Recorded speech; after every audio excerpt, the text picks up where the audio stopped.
Salut à tous, bienvenue dans cette nouvelle vidéo de Mangadoc. Bon, pour vous c'est une nouvelle vidéo, mais pour moi c'est la 6e ou la 7e fois que je la tourne, donc je commence à être un petit peu agacé. Là cette fois je vais la séparer en deux parce que jusqu'à présent je faisais un gros rush de bilan lecture puis d'achat manga. Donc là en plus vous êtes en face cam, donc après il va falloir que je change l'axe et tout. Bon bref, le problème il vient de là, il vient du micro. Tous les enregistrements que j'ai faits ne sont pas du tout synchronisés. En tout cas, il y a la vidéo, mais il n'y a pas le son. Donc là, je commence à être un petit peu agacé, mais c'est pas grave.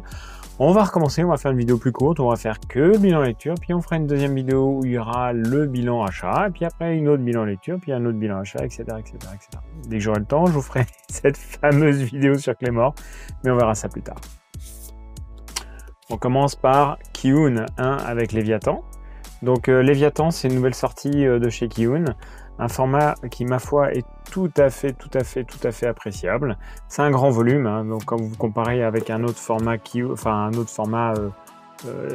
bon là on va parler de Uchikomi après, donc je vous sors Uchikomi, mais voilà, on va parler d'un autre type de...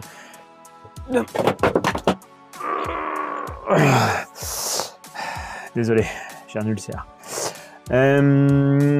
C'est un manga qui est vraiment assez intéressant dans la lecture. C'est le premier volume d'une série qui est en cours au Japon, donc je ne sais pas du tout combien il y aura de volumes.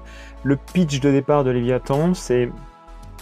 Vous avez des ferrailleurs de l'espace qui découvrent un navire un petit peu à la dérive, donc dans l'espace, dans cette ambiance froide, sombre, glaciale, sans bruit, où il y a vraiment une absence totale d'éléments perturbateurs.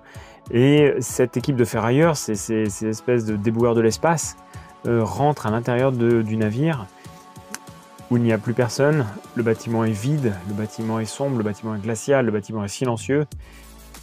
Et ils découvrent au sol le journal de bord, entre guillemets, d'un jeune de 14 ans, qui va décrire les derniers instants, les dernières heures, les derniers jours des personnages vivants à ce moment-là dans le vaisseau. Et on découvre en fait le vaisseau est évité une catastrophe. Il y a une classe dans laquelle Kazuma faisait partie qui vit à l'intérieur du vaisseau parce qu'elle est en transit entre la planète où elle est et la Terre. Et dans cette classe, il y a tout un tas de personnalités différentes, des profs, etc. etc. Un ou deux psychopathes qui traînent par-ci par-là. Néanmoins, la catastrophe fait que tout le monde va normalement mourir parce que l'oxygène va se raréfier tranquillement, progressivement, mais il y a une capsule d'hibernation, une capsule qui permettra de sauver une personne. Mais qui? Pour ce qui est de, comme je vous disais, de l'édition, on est vraiment dans l'espace, donc les tranches sont très noires, on est vraiment sur un manga basé très dans le sombre, très dans l'obscur, très dans le... tout le pourtour, il est vraiment très important dans la présentation. Le manga en lui-même, après, en termes de skin graphique, c'est pas folichon. C'est-à-dire que quand vous voyez la globalité des traits, l'ensemble, les décors, tout ça, c'est vraiment très bien fait. Mais les visages, les machins comme ça, c'est pas terrible. Vraiment, quand vous avez un dessin qui est très pur, mais oscillé en termes de style graphique, c'est un peu dommage, c'est un peu gâché. Mais c'est pas grave, c'est vraiment un bon manga pour l'instant. On est au premier tome. J'espère qu'on va continuer dans la même veine, qu'on sera dans la même ambiance.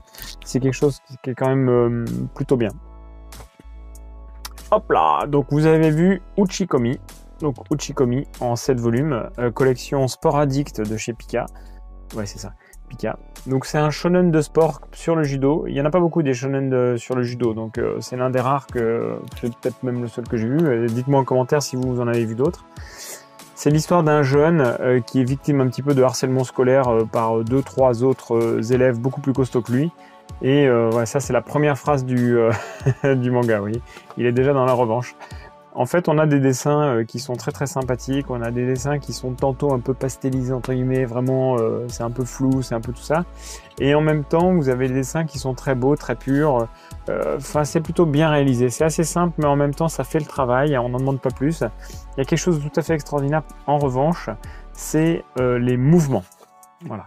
Les mouvements dans Uchikomi sont ce qui rend vraiment service au manga, parce qu'on est vraiment sur un manga de judo, de baston, voilà, de sport de combat. Et pour le coup, la technique de dessin du dessinateur bah, elle est somptueuse. C'est-à-dire que quand vous avez des planches comme ça, vous faites waouh, WTF quoi. Non, c'est vraiment bien fait. Donc c'est en 7 volumes. Ça raconte l'histoire de ce petit jeune qui apprend le judo, qui essaie de grandir via le judo. Et c'est tout un aspect un peu sociétal, etc. par le sport. Bref, c'est vraiment, ça respecte les valeurs du shonen. Il y a un petit côté pervers qui peut déplaire à certains. J'en ai discuté avec quelques-uns. Et c'est vrai que le côté un peu pervers, il y en a beaucoup dans le tome 1 et dans le tome 5. Et après, pour le reste, il n'y en a pas trop. Il n'y a pas de fanservice, il n'y a pas de ecchi. C'est pour n'importe quel âge, ne vous inquiétez pas. La série d'après, c'est Survivor Club. Donc Survivor Club, c'est une série chez Delcourt Tonkam en 3 volumes, avec des jaquettes qui sont vraiment très sympas. Voilà, les jaquettes sont vraiment très sympas. La couverture, elle est un petit peu mat, tamisée, elle est vraiment très agréable au toucher. Alors là, pour le coup, on parlait de harcèlement scolaire avec Uchikomi, mais c'est gentil et dans Uchikomi. Là, c'est du harcèlement scolaire hard, avec des élèves qui finissent par se venger eux-mêmes. On est vraiment dans une situation où les jeunes qui ont été victimes de harcèlement scolaire se vengent des classes entières qui les ont fait souffrir. C'est assez hard dans le sens où ça commence à être un petit peu d'actualité. C'est-à-dire que souvent, le harcèlement scolaire, il n'est pas représenté comme... Enfin, il y en a, on en parle un peu tout le temps, mais pas tant que ça. Là, il y a beaucoup de séries qui sortent sur le harcèlement scolaire. Et ça devient un peu envahissant, entre guillemets. On a des dessins qui sont relativement bien faits. Je vous mets cette planche parce que la planche d'après, hop là. Je la passe en vitesse. Personne n'a rien vu, ok. Non, ça explose, il y a des bouts de bidoche dans tous les coins, c'est voilà. L'idée après c'est de faire un puzzle avec tout ça, c'est compliqué quoi. Voilà. Alors, je monte juste l'eau, hop là. Bon bref, vous avez compris. Ouais, il n'y a pas que du Jojo là-dedans. Bon, je le passe vraiment en vitesse parce que j'ai pas envie de me faire ban définitivement. Mais ouais, non, c'est un peu hard. En tout cas, la thématique est un peu hard. Le bouquin en lui-même est plutôt bien fait, il est plutôt bien réalisé. Mais 3 volumes, c'est trop court. 3 tomes, c'est vraiment trop court. Ça pourrait être traité en 7-8 tomes facilement. Là, c'est vraiment trop court. Bon. C'est pas un must-have, hein, mais c'est plutôt bien réalisé si vous êtes un peu... voilà, si ça vous intéresse ce type de thématique. C'est version idéalisée, hein, donc c'est pas non plus... c'est pas un slice of life, hein. Jagan, tome 12, tome 13. Alors moi j'adore Jagan. Je suis un véritable fan de cette série. Depuis, je suis un fan de la première heure. J'ai acheté dès le premier. C'est une série qui... vous avez des dessins qui sont tantôt merveilleux et tantôt tellement nazes. Moi je suis fasciné par cette alternance de dessins qui sont... Vous voyez par exemple... Oh, il y a le reflet, il est un peu moche. Ouais. Hop, j'arrive pas à vous le montrer correctement. Voilà. Ouais, vous avez des dessins qui sont pourritissimes et qui alternent de temps en temps avec des dessins qui sont d'une beauté. Voilà. Le dessinateur est vraiment très fort pour ce qui est des dessins, mais il y a une alternance. On a l'impression qu'ils sont quand même plusieurs sur la feuille, et parce qu'il y a quand même des fois où c'est vraiment très beau et d'autres fois c'est vraiment tout pourri. C'est un manga qui est dynamique, c'est un manga qui fait preuve d'une absence totale de sentiments. Il y a beaucoup de thématiques qui sont abordées dans Jagan, qu'elles soient simplement l'expression des désirs à l'extrême, ou bien au contraire la frustration. Il ne faut pas oublier que Jagan, dans le pitch de départ, sont des crapadingues, c'est-à-dire des parasites qui vont parasiter les humains. Ces humains, quand il y a un désir extrême, ou une envie extrême, ou une frustration extrême, se transforment en monstres. Le monstre en question est en rapport avec son désir, bien entendu, et ça donne tout un tas de situations... bon, c'est un manga bidoche, quoi. Il y a quand même énormément d'hémoglobine, il y a beaucoup de choses, il y a beaucoup d'actions, il y a beaucoup de suspense, enfin, suspense, entre guillemets. Il y a du fanservice, il y a du ecchi, enfin bon, il y a un peu de tout. Voilà, ça coche pas mal de cases. C'est un manga pour public averti, ça doit être écrit quelque part.